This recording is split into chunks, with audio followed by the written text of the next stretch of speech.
तो हमारा एक मिनट इसको बोल, हमारा क्वेश्चन है BA पार्ट 2 ज्योग्राफी। इसके अंतर्गत ये क्वेश्चन है आपका कि सब्सिस्टेंस यानी गहन निर्वहन कृषि क्या। चलो अब आगे हमारा टॉपिक है कि निर्वहन। ठीक है, निर्वहन का क्या निर्वहन मतलब होता है कि हम ऐसा काम करें कि खेती करके बस हमारा बस काम चल जाए, उसको हम लोग बोलते हैं निर्वाह। मतलब उससे हम एक्स्ट्रा पैसा नहीं कमा सकते। इसके लिए टर्म आता है कमर्शियल फार्मिंग। दोनों को लिख देते हैं कमर्शियल। देखो COMM है ये, COMMERCIAL कमर्शियल फार्मिंग। अच्छा बता देते कमर्शियल मतलब होता है व्यवसायिक। व्यवसायिक फार्मिंग लिख लो माने खेती, लिख ही देते हैं फार्मिंग। फार्मिंग मतलब होता है खेती। क्या होता है? खेती। अब दोनों का अर्थ समझाते हैं। अब एग्जाम्पल बता देते हैं फिर तुमको समझा देते हैं ये चीज क्या है, फिर तुमको थोड़ा समझ में आए। एक बार सब्सिस्टेंस इसमें फार्मिंग लगा लो, नीचे लिख दो फार्मिंग, FARMING फार्मिंग। अभी इंग्लिश का टेंशन ना लो, धीरे धीरे सीख जाओ। तो क्या है, एक हुआ सब्सिस्टेंस फार्मिंग, दूसरा हुआ कमर्शियल फार्मिंग। सब्सिस्टेंस माने गहन निर्वहन है कि अब इसका एग्जाम्पल पहले समझ लो क्या है। जैसे कि चावल की खेती, हमारे यहाँ जो चावल की खेती होती है, चावल, ठीक है, गेहूँ, ठीक है, गेहूँ, ये इसके अंतर्गत मेनली जैसे सब्जी हुआ, अगर हम मार्केट में सप्लाई करते हैं, या कपास की वगैरह, जैसे कि कपास यानी कॉटन की जो खेती वगैरह होता है ना, कपास, यह हम बता मतलब सिंपल सा समझो, खेती का वैसा प्रकार जिसमें हम क्या किए। ये बेंच बहुत आगे जैसे लगता है, घसक गया ना, और हम यहाँ इसलिए हमको यहाँ रहना पड़े। ठीक है, खेती का ऐसा प्रकार तब इसमें दिखेगा। खेती का ऐसा प्रकार हुआ जिसके अंतर्गत क्या हुआ, हम खेती किए और खुद खा गए। क्या किए? खेती किया और खुद खा गए। तो वो गहन निर्वहन कृषि है। जैसे चावल का हम लोग खेती करते हैं, गेहूँ का खेती, लेकिन वैसा खेती का प्रकार जिसमें क्या करते हैं, हम लोग खेती किए और मार्केट में बेचे और पैसा कमाए, उसको हम लोग कमर्शियल यानी व्यवसायिक खेती। समझ में आया? हम लोग यहाँ नहीं करते, इसलिए हम लोग पता ही नहीं है व्यवसायिक खेती क्या है। हाँ, अब एक एग्जाम्पल, अगर हम लोग सब्जी का खेती करना चालू करते, ध्यान से सब्जी, और इसको मार्केट में सेल करना चालू कर दे, ठीक है ना, दो तरह लार्ज लेवल पे, तो ये एक व्यवसायिक खेती के अंतर्गत आ जाए। एक तो हुआ तुम 4 गो बैगन का पेड़ लगा लो, खुद घर में खा लो, वो व्यवसायिक खेती नहीं होगा। समझ लो बात। लेकिन खेती जब हम 1 2 कट्ठा 3 कट्ठा में उपजाते हैं और मार्केट में सेल करते हैं, पैसा कमाते हैं, तो वो कमर्शियल फार्मिंग के अंतर्गत यानी व्यवसायिक खेती के अंतर्गत। ये समझ में आएगा क्लियर डिवीजन। अब ये सवाल आप देखो, इसमें सवाल है दक्षिण पूर्व एशिया में गहन कृषि की प्रमुख विशेषताओं का वर्णन करें और विश्व में गहन जीवन निर्वाह कृषि के वितरण, यानी 2 क्वेश्चन एक ही है। ये क्वेश्चन ये पूछ रहा है कि ये जो हमारा एशिया महादेश है, इसके इस क्षेत्र में इन दक्षिण पूर्व एशिया में ये कृषि का कैसा स्थिति, उसके बारे में बताइए। सीधा सा क्वेश्चन। तो हम पहले परिभाषा देते हैं, समझने का प्रयास करते हैं, फिर बताएंगे किस किस जगह पे खेती हो। थोड़ा सा कर देते हैं, अब थोड़ा समझा दें। जैसे पहला देखो, पहला बात इसकी क्या विशेषताएं होती है। अब इसको हम मिटा देते हैं, फिर पॉइंट में 2-3 चीजें लिख लेना, तुमको याद रहेगा। इसको मिटा दी। जैसे पहला बात कि इसकी जो खेती जो होती है ना, हम लोग स्वयं के उपयोगिता के लिए करते हैं। ठीक है, पहला पॉइंट अपने लिए किया। दूसरा, अपने यहाँ सोचो। अब देखो, तुम ज्यादा मत सोचो, तुम अपने यहाँ के बारे में सोचो, तुमको समझ में आ जाए। हम लोग खूब जाए खाए, और वो अलग बात है हम लोग को कोटा से मिलता है तो बेच देते हैं, वो नहीं हुआ ट्रिक। वो तो ठीक है, वो मजबूरी में हमको कोटा से मिला दे, ठीक है ना, वो नहीं हुआ बात। असल कोटा से नहीं मिलेगा तो बहुत आदमी को खाने के लिए भी नहीं मिलेगा, पता है तुमको। ऐसे वो हम लोग कोटा वाला बेच देते हैं, अलग है बात, वो बात नहीं है। वो गहन निर्वहन। तो क्या हुआ, पहला बात देखो, 2-3 खासियत होता है। तो इसका परिभाषा ही है कि यह एक प्रकार की खेती की पद्धति है जिसमें स्थानीय उपभोग के लिए खाद्य फसलों का उत्पादन किया जाता है। ये परिभाषा होता है। तो पहला लाइन जनरली होता है वो परिभाषा होता है। या दूसरे भाषा में ऐसे लिखो कि खेती का वह प्रकार जिसमें हम लोग क्या करते हैं, उत्पादन करते हैं और स्वयं खा लेते हैं, खा लेते हैं और या स्वयं उपयोग कर लेते हैं, उसको हम लोग गहन निर्वाहन कृषि। समझ में आ गया? मतलब क्या करेंगे, अगर परिभाषा के रूप में लिखेंगे, ठीक है, तो हम लोग क्या करेंगे, देखो शॉर्ट में समझने का पास, मतलब क्या, उत्पादन करेंगे, कृषि है उत्पादन ही करते हैं। आप जैसे फसल है तो उसके लिए फसल लगाते हैं या फसल उपजाते हैं, ऐसे लिखोगे तो फसल का उत्पादन, ठीक है, ऐसे देखो फसल उत्पादन, उत्पादन किसके लिए, स्वयं के उपभोग के लिए, या हम लोग स्वयं के, देखो खाना टर्म अच्छा नहीं लगता है तो इसलिए इसको ज्योग्राफी में लिखते हैं कि फसल का उत्पादन किए और स्वयं उपयोग में ले आए, ठीक है ना, स्वयं और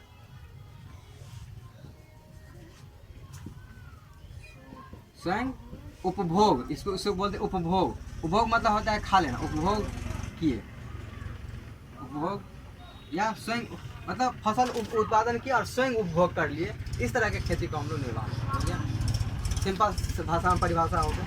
अब देखो इसमें 2-3 फसलें क्या है, आप ये तो इसका मेन एक लाइन का परिभाषा हो, इसे तो हम नहीं फिरे, इस बेस को बड़ा लिख दिया है। अब इसके अंतर्गत ये जो नीचे जो लिखा हुआ है ये सब इसकी खासियत है कि मानव तथा पशु बल का प्रयोग पुराने ढंग से, ये सब इसका परिभाषा है, ठीक है ना।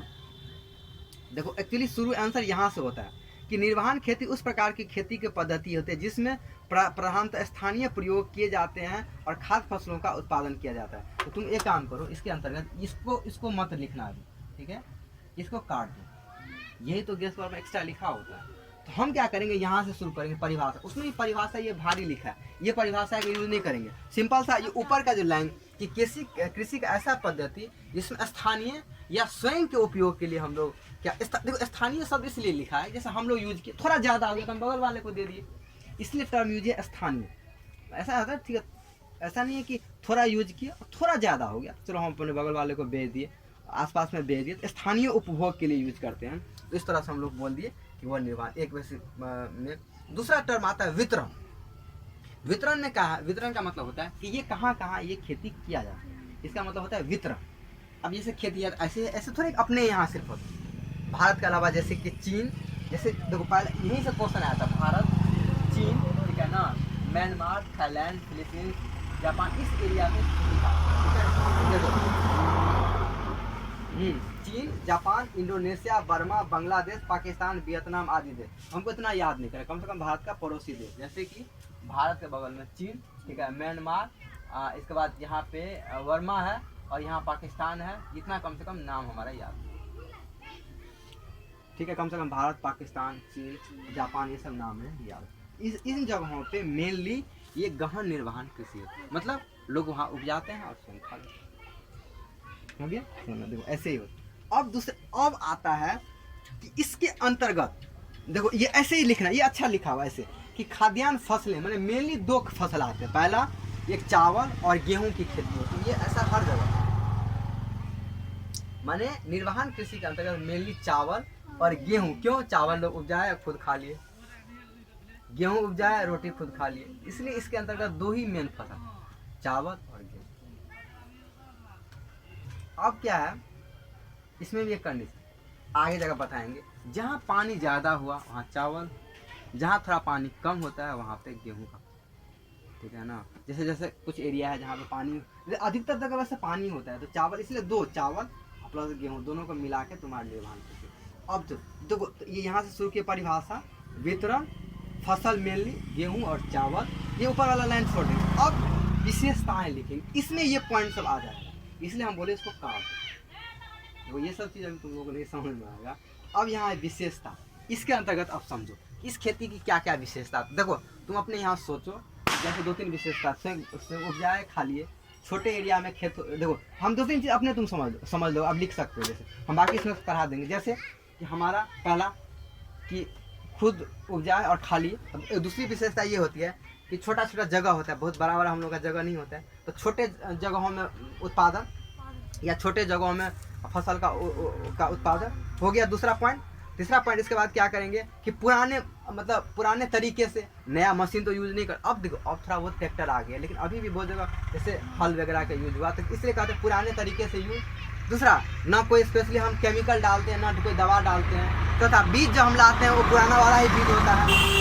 मार्केट में आजकल जो नया बीज है वो तो बहुत कम लोग खरीदता है, उसको बोलते हैं हाइब्रिड बीज। हाइब्रिड बीज तो हम लोग लाते नहीं। इसके अलावा हम लोग दवा का उपयोग नहीं करते हैं धान वगैरह में। ये 3-4 खासियत जो अपने यहाँ पे सोच के हम लोग लिख सकते हो, ये इसका खास। अब हम लोग पढ़ना चालू करें। देखो, पहला बात, इस खेती में खाद्य फसलों का प्रधानता होती है।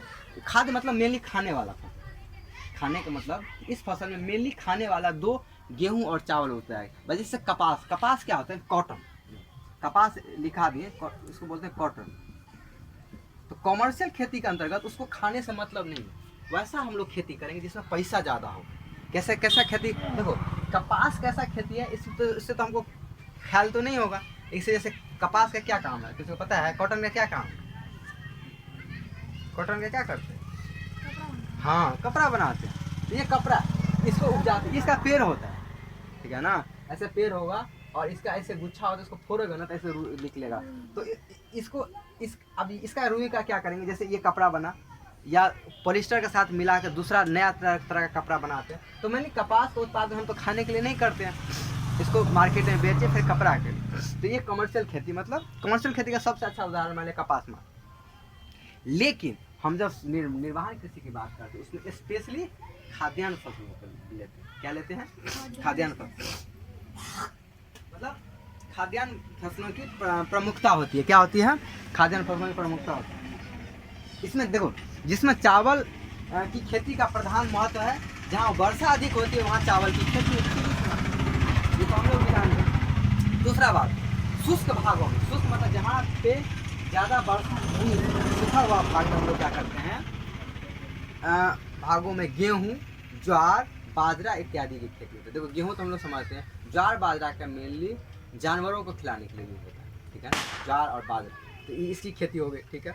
इस खेती में पशुपालन की अपेक्षा फसलों का अधिक महत्व है। अब देखो, दूसरा टाइप का फार्मिंग है कि निर्वाहन में हम क्या करेंगे? पशुपालन नहीं करेंगे। पशुपालन मतलब जैसे हम गाय भैंस पे ज़्यादा नहीं जोड़ देंगे। हम क्या करेंगे? बैल भी पोसेंगे तो खेती के लिए ही करेंगे। देखो, अब धीरे धीरे लोग गाय पोसने लगा है, वो अलग बात है। लेकिन आज से तुम 10 साल पहले देखो तो गाय सबके पास नहीं होता, ठीक है? अपना ये क्या किया, माल, ज़्यादा लोगों का दिमाग होता है माल पोसना है हल के लिए। तो ये गहन निर्वासन का एक प्रकार था जिसमें वो लोग पशुपालन पर ज़्यादा फोकस नहीं करते। उनका फोकस क्या था कि हमको क्या करना है कि खेती में पशुपालन की अपेक्षा फसल का अधिक महत्व दिया जाता था। मतलब हमको चावल का और गेहूं का मेनली महत्व। निर्वाहन खेती में पशु का उपयोग होता था तथा इसका स्थान द्वितीय है। इसका मतलब देखो, पशु का तो उपयोग करते थे निर्वाहन, लेकिन पशु का उपयोग मेनली जैसे हल के लिए, ठीक है ना? हल के लिए हम लोग यूज करते हैं। हम बैल क्यों रखते थे? हल के लिए यूज रखते थे। इसका द्वितीय प्रयोग बोलते हैं। क्या बोलते हैं इसको? द्वितीय प्रयोग।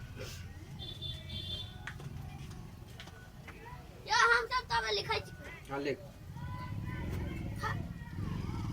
देखो, इसके अलावा देखो, ये इसमें बाकी एक्स्ट्रा पॉइंट सब, ये इसमें खेती के लिए उपयुक्त जमीन का चारागाह में काम लिया जाता था। ये सब पॉइंट छोड़ देना, ठीक है? इतना ये सब नहीं करना। यही सब एक्स्ट्रा लिख दिया है पॉइंट पर, ये सब काम मत करो। ये जो इस बीच में लिख दिया है ना, इसके अलावा हमको गोबर मिलता है, ये सब मिलता है, ये सब काम नहीं है, ठीक है? निर्वाहन खेती करने वाले, ये पूरा पॉइंट छाड़ देना यहाँ से। ये जो नंबरिंग है उतना ही लिखेंगे, ठीक?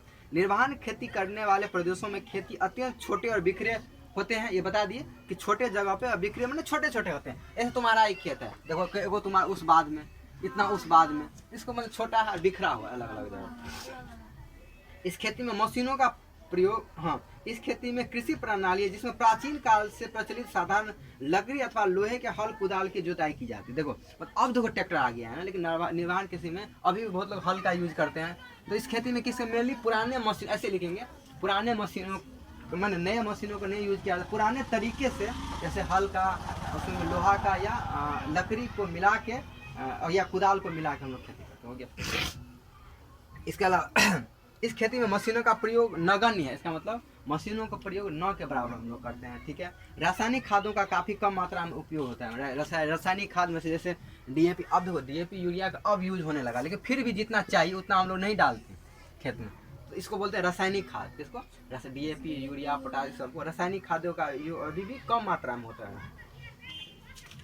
मतलब इसको कंपेरिजन करो ना व्यावसायिक खेती से, तो अभी भी डीएपी, और हमारे यहाँ देखो एक बार कोई डाला यूरिया मिला तो नहीं डाला, लेकिन कपास वगैरह खेती में तुम नहीं डालोगे खाद तो तुमको घाटा लगेगा। क्योंकि ये महंगा खेती होता है। जैसे सब्जी में अगर तुम नहीं डालते हो ना तो घाटा लगेगा, तो तुम्हारा उपज कम होगा, मैंने कम सब्जी मिलेगा, तुम मार्केट में बेचोगे तुम्हें फायदा नहीं होगा। सीधी सी बात है।